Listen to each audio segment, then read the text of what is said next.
me see here. Oh.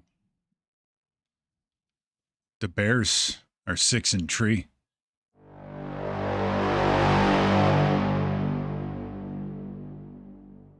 Welcome back to the Eye in the Sky. And yes, what you heard in the open was authentic Southside Chicago gibberish.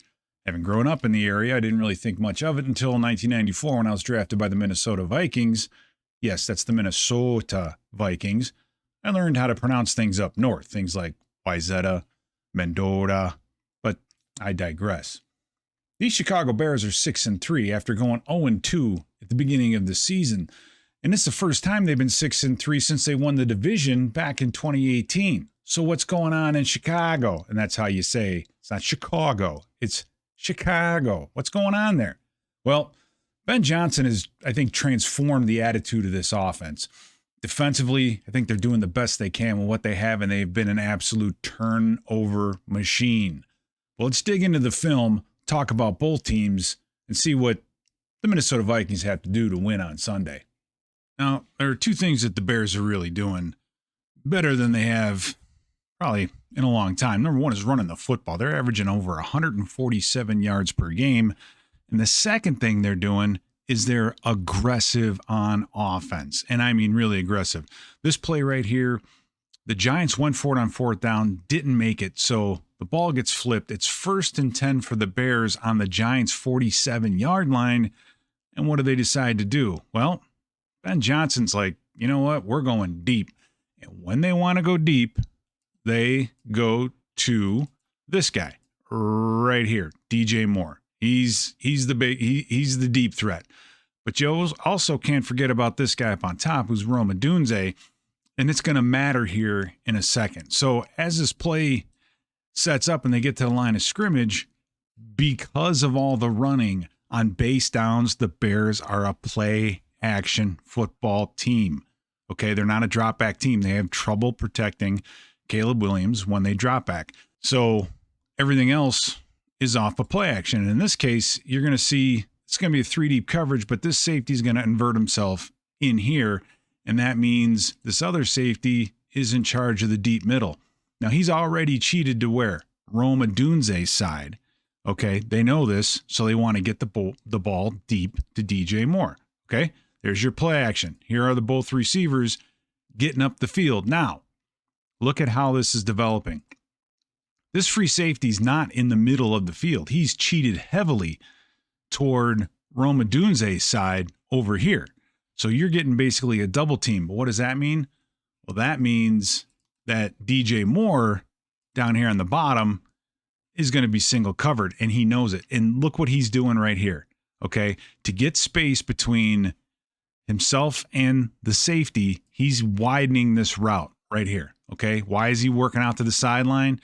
Well, that's to pull this cornerback out here and then create more space in this area right here between the corner and the free safety. Now, Caleb Williams, top of his drop, takes him longer to throw the football than anybody else in the NFL. He's like at 3.25 seconds. I think J.J. McCarthy is right behind him.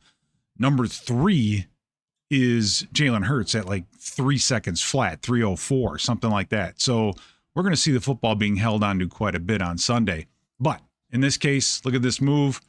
This play is there. It's whether or not Caleb Williams decides to make this throw.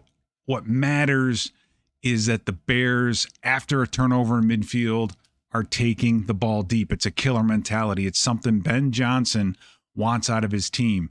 Paul Allen and I, when we walked out of the stadium after the opening Monday Night Football game, said we couldn't believe how aggressive that Ben Johnson wanted to be. And in this case, Caleb pulls it down, discretion, a better part of valor, and ends up throwing an incomplete pass. The Bears receivers dropped 8 receptions, by the way, in this last game. Another example of the Bears getting vertical, trying to get the big play. Once again, the DJ Moore, there he is in the slot. Now, a little bit different here. No play action results in the pressure of the quarterback. And then, again, that's the theme of the Bears. When they just go empty, drop back, Caleb Williams is on the move, and boy, can he move. We'll get to that in a minute. But on this play right here, you're just getting motion, and then now we're getting kind of the Z deep over kind of look where you're getting the over route by, I believe that's not a Dunze there, by the receiver, and then a deep post. So you're working this side of the field, and I don't know if he wants to go to this dig up top or how it's supposed to go, but the pressure ends up pulling him out, okay? So you're getting pressure up the middle, you're getting pressure off of the defensive end, and Caleb Williams is on the move. Now, when Caleb Williams is on the move, look out, because he has the arm strength. In this case, he's going to throw this ball about 50, 55 yards in the air on the move and throw it right on the money. Don't lose track right here. DJ Moore, he knows exactly where he's going. He is sprinting to the corner of the end zone as Caleb Williams rolls out. Look at this throw. Look at this throw. He lets this thing go at about, the 40-yard line or so. Look at this. 1 foot in the air, right at the 40-yard line. This thing makes it almost all the way to the back of the end zone. And that ball really should have been caught. It hit DJ Moore right in the hand. So just an unbelievable scramble, staying alive, and deep shot. Again, Ben Johnson wants this offense aggressive. Another example of the Bears trying to take the top off of a defense. Now, normally when you have a strong arm quarterback and you don't like them to bootleg, or they're good at bootlegging, you want to make them bootleg away from their throwing arm. Well, in this case, you got to be careful what you wish for here. But notice the pre-snap formation. We talked about this in the beginning of the season. All right, DJ Moore right there. Then we have a stack down here with Roma Dunze and Luther Burden. Okay, they're going to get a 3-level play to the bottom of the screen here. Once again, however, it's off of play action. This team protects much better when they play fake. So here we go. Play fake, pull the guard. Now we're rolling out the quarterback away from his throwing arm, and here's that 3-level effect. Okay, shallow. You're going to get a 7 route right here, okay, for the mid. But what about the deep route? Well, take a look at Roma Dunze on this play. He does a really nice job. As he gets to this post right here, he's looking over his shoulder. Usually that's a sign for this defensive back, this free safety, to say, okay, he's going to cross my face, I'm going to jump him.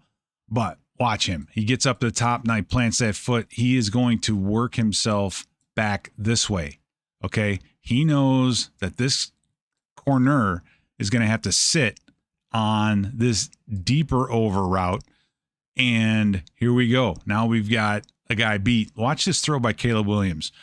Again, about the 44-yard line, rolling away from his throwing arm. What does he see? He's seeing this, right? He's seeing Roma Dunze on the inside of that safety, that he can just sprint to the back of the end zone, and he can put it where he can beat him. Look at this throw. Just over the fingertips, but it's a catchable ball. Roma Dunze isn't quite there, but had he been to the back of the end zone, this would have been a touchdown. These Bears are aggressive and want to get down the field. Now, when you're efficient and successful at running the football, you also open up the ability to run bootlegs. And in this case, the Giants they're all over the place, right? You start out with this thing spread out. What do they see, right? They see that it was 58. It was the linebacker who was walking all the way out to cover this tight end, okay? So when you're a quarterback and you see that, you know right now you have man-to-man. Easy. Caleb sees that. He goes, okay, it's man-to-man. Let's bring everybody back in. We're going to run the bootleg. All right, so he gets to the line of scrimmage, gets everybody set. Now the Giants have a problem, because what they're going to do is they're going to take Roma Dunze, work him up, and then work him over. And that means the Giants need to have a plan of whether or not this guy who has a Dunze man-to-man, or this guy, the linebacker, they got to 3-way this thing, meaning first out, first up, first inside. They've got none of this, okay? The other thing that they're going to do is just turn the outside linebacker loose. They're going to say our quarterback's more athletic than this guy, and away we go. So there it is, fake pitch, turn. This guy's caught in no man's land, and oh, by the way, look at this. You've got a linebacker who bites on the run because the run is good, He didn't even see the receiver cross his face. And then you got this guy who, I guess, supposedly has Rome Odunze in coverage, not even close. So Caleb rolls out. There's a throw. Free safety's there to make the tackle. That's like a 12, 15-yard penalty play, on a simple bootleg. So like any defensive coordinator out there, when things aren't happening very well, you just say, screw it, we're going to start blitzing, okay? And that's what the Giants do. They're frustrated. So they're going to send the nickel off this end and then the safety or whomever, the dime, off this end. So it's really only going to be a four-man rush, but they're blitzing from the outside. Now, in addition to that, they're going to take Brian Burns, the linebacker, and this linebacker here and drop them underneath. But the problem you're going to have is the matchup, because down here is Rome Odunze, and you're about ready to see this thing open up. But watch Brian Burns, the linebacker. They step back. You've got the two blitzers off the edge and blitzing from depth against Caleb Williams. Not always going to get there, okay? And then you had the linebackers dropping out. Well, this linebacker is doing a really nice job. He's opening up. But look at Caleb Williams. He already knows where he's going with this football, that he's going to go down here. That's why he is so wide, and it's just too far for this linebacker to get here. But this is the timing of the offense. This is so Detroit, it's unbelievable. Get the ball out quickly, get it to the receiver so he can catch it right here, and then watch this linebacker just overrun this play. Now, what ends up being, a 7-yard reception? He can catch, turn, and run and get that key first down the field. You got to be careful now. Blitzing Caleb Williams this year against the blitz, 793 yards, 9 yards per attempt, 8 touchdowns, 0 interceptions, and a 119.2 rating. So we'll see how this works out with Brian Flores, who blitzes as much as anybody in the league. So for all you Chicago fans that are impatient with Caleb Williams, I think this play right here shows how much he's grown to the rest of us that don't get to see him on a weekly basis. And what do we have here? Well, you got Colston Loveland lined up at the top of your screen. He's going to go in motion. And again, this is vintage Ben Johnson offense. Okay. Everything's packed in tight. Both receivers right here. DJ Moore right here. I believe this is a Odunze right here. Packed in tight. Okay. What do you normally get? Well, from a coverage standpoint right now, you're getting some kind of umbrella, meaning you got the flats open, but you also have the digs as well, okay? So Caleb Williams sees this. He knows. He tells everybody, okay, we're running the dig. All right, and here it is, snap. Turn the back, pull the guard again, top of his drop. This thing is just happening exactly how they want it. You're going to get an out over here to help hold this safety right here. And what's opening up? The middle of the field. Look at this thing. Just like they had planned. Middle open defense that they shown from the beginning of the snap. Now they got everything opened up. Now, this linebacker doing a great job of working himself underneath, but watch the arm talent by the quarterback. And by arm talent, I don't necessarily mean throwing BBs and frozen ropes. This is the touch part of it, okay? So Odunze works toward the middle of the field, throw and catch, and then we'll take a look at this from the end zone, and you're really going to get an opportunity to see just how impressive of a throw this was, okay? So this is exactly what Caleb Williams is seeing pre-snap, right? He's like, okay, this part of the field, wide open. We can work one-on-one against a linebacker here. So there it is, pull the guard, play fake, top of his drop. Now look at this right here.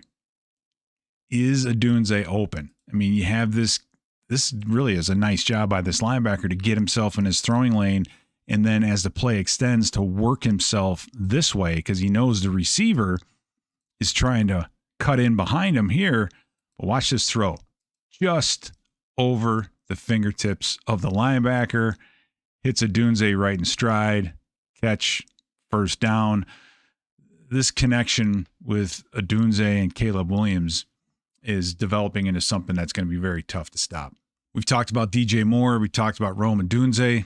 You can't forget about Colston Loveland as well. Another, I think, favorite target of Caleb Williams. Colston Loveland is lined up right here, just the bottom, multiple tight ends. Sometimes they'll throw in an extra offensive lineman. Trapilo comes in, right? They want to run the football. Again, you have to run the ball to make things like this happen, to open up play action. Okay. So get the wide receiver in motion. This is Zacchaeus coming in motion. The ball is snapped. There's the play fake. And what do you have? You have two receivers. Receiver right here, and you have the tight end right here. Now it's basically one-on-one with these two DBs, and what you're going to end up getting is a nice vertical, and then the post out of Zacchaeus, and then great route by Loveland. He's going to get up to the top, work outside, and then there. Perfect. So they call it the scissor route. That's how it ends up looking, right? So Loveland working up the field, bends it outside, the ball's already in the air. Look at the amount of room it's open right here in the Giants defense. When you run the ball well, the linebackers, the underneath coverage, they all want to jump up, and then you open up areas like this. Great throw, Loveland catch and turn. Another great play by Caleb Williams. I mean, he's using his weapons very well. This final section of plays is just going to be about Caleb Williams and how mobile he is. Caleb Williams was sacked 68 times last year. That led the entire league. This year, he's only at 14, which is the fourth lowest in the NFL. The mobility is unbelievable. I think Caleb Williams right now is the most mobile, most difficult quarterback to sack in the NFL. Let's watch the process right here, right? You have the tight end up on top. Who walked out to cover him? Well, this is a corner. This is a DB. So they know they don't have man-to-man. It's not a safety. It's not a linebacker. All right, let's get him back in the box, under center. They're going to get the play action going here. Now watch this. This is Darnell Wright right here and Kayvon Thibodeau right here, okay? Kayvon Thibodeau does a really nice job. And you know, Darnell Wright is having a good season, especially in the run blocking, but he's a little bit swing and miss. And you're going to see in this case, he's going to fire out to try to get Thibodeau right here, but he ducks his head. And Thibodeau is just going to see that and swim this thing right there. Now he's basically free to the quarterback. 99 out of 100 times right here when you see this, this means this quarterback is dead to rights. Thibodeau is absolutely free. This should be a 10-yard loss on this play. But Caleb Williams, nope. He loves to do that step up, roll out. And now he's free, gets it to the running back. And what should have been a 10-yard loss ends up being about a 5-yard gain. His mobility is second to none. Okay, don't believe me? Well, this is Brian Burns right here. Sack leader in the NFL. I don't know if he had a sack this game, but he had one each week for 4 weeks, tied for lead in the NFL. He's been on fire, okay? Here he is, off the edge, spin move. Look at that. Had him dead to right, and Caleb Williams gets free. And then, let's just put another move on Kayvon Thibodeau to get myself out to get the first down. The guy is unbelievable in the backfield. This case here, this is a fourth down that the Bears have to get. So they're going for it here on fourth down. But notice another thing. Not a lot of play action when there's pressure on Caleb Williams. Again, they're going empty, and he has to be Houdini-like to be able to, expand and extend these plays. So base downs, they run the ball. They're using play action to help hold off the rush. But in cases like this on fourth down, they're depending on Caleb Williams' legs just to make things happen, right? Ball snap, he's getting to the top of his drop. They chip Kayvon Thibodeau right here. Caleb's at the top. Now there's some kind of mistake underneath, I believe, with the coverage, and he knows that it's not right. So what does he do? Steps up, gets Thibodeau, and then Burns is trying to get down to him. Now this pass ultimately falls incomplete. But I'm telling you, just watch this guy move around, okay? He knows that this play's bad, so he starts to step up. He's going to use that to stop Thibodeau. Thibodeau just whiffs on him, just like Grenard did in the first game, and ends up still almost getting this ball completed for a first down. Just amazing. All right, another thing that's happening here is the receivers are starting to jump on board and be able to extend plays, knowing Caleb Williams is doing so, and make big things happen. So this is, again, a little different. Ben Johnson going empty. What's different is you have 4 receivers to one side of this formation. So gives defenses a little bit of a problem. They have a hard time overloading that far. But you're going to get a bit of a mistake in the middle of this route, okay? This receiver that's sitting up right here, he needs to continue to be going across the field and then have the running back continue across the field. Why? To open up the tight end right here in the middle. But now we've got 3 Bears that are all parked right in front of each other. This isn't right? You're not supposed to have 1, 2, 3 guys all in the middle. And so by this time, Caleb Williams is like, all right, I got to make things happen. Again, making Kayvon Thibodeau miss. Okay, so Thibodeau finally gets around the tackle. Right here, right about here, he's free. Williams feels that, notices the routes are bad, and just rolls himself out. The difference here, though, look at Colston Loveland. He sees it, and he's going to go, all right, this is the area I need to get to. This part of the game, this level of the game, making things happen after the play breaks down, this is the next level, I think, for this Bears offense. Whether or not they can get there, we'll see. But look at that throw. Drifting to his left, throws it back shoulder. Colston Loveland comes up for the first down. When Caleb Williams starts to move in that pocket, man, you got to just hold your breath.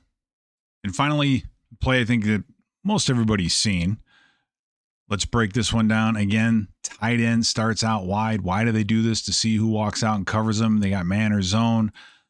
What's interesting about this play is the decision that Caleb Williams ends up making. Okay, under center, play action, rolls out, gets to the top of his drop. He has Olamide Zaccheaus wide open here. Okay, now the Bears receivers, I think, dropped 6 or 8 passes this game. I don't know what the official number ended up being, but by this point, I think he was starting to wear out with all of that. And he sees this lane up in front of him. He could still throw his football. Zaccheaus is wide open. I mean, this is as wide open I think you can get in the NFL. But Caleb Williams says, nope, I'm going to pull this thing down and make something happen. Outruns the defensive end, turns the corner, and scores the game-winning touchdown. Now, for the Bears, 4 of their 6 victories, they've come from behind inside of 2 minutes to go and won the game. So they're starting to believe in themselves. Now, their strength of victory, .272, meaning they haven't played a lot of winning football or against a lot of winning football teams. But again, they're believing in themselves. And that's really what you're supposed to do, right? When you play teams that aren't that good, don't have great records, you're supposed to beat them. So this Bears team is feeling good. They're aggressive. They're running the ball well. They play fake, bootleg, do all those things on first and second down, and turnovers. They're plus 14, number 1 in the league, an unbelievable amount of added possessions. Well, for a Vikings team that's -7 in the take-give, just had 8 false starts at home, work's cut out for you. And you're going to have to play well to beat this Bears team.